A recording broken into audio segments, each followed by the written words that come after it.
তোমার যেটা বেস্ট, আমি কখনো ট্রাই করি নাই।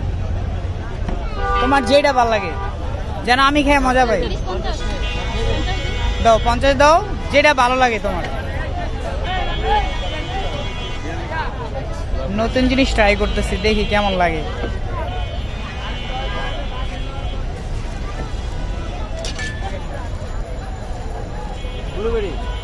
ব্লুবেরি, আচ্ছা, যেটা ভালো লাগে, যেটা আমার ভালো লাগবে আর কি খেয়ে।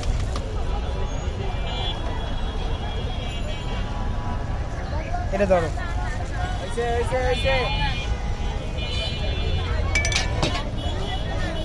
এই হচ্ছে এক একটা আর কি ফ্লেভার, মেবি প্রত্যেকটা ফ্লেভার। চালু করে খাইতে হবে। চালু করে এখনই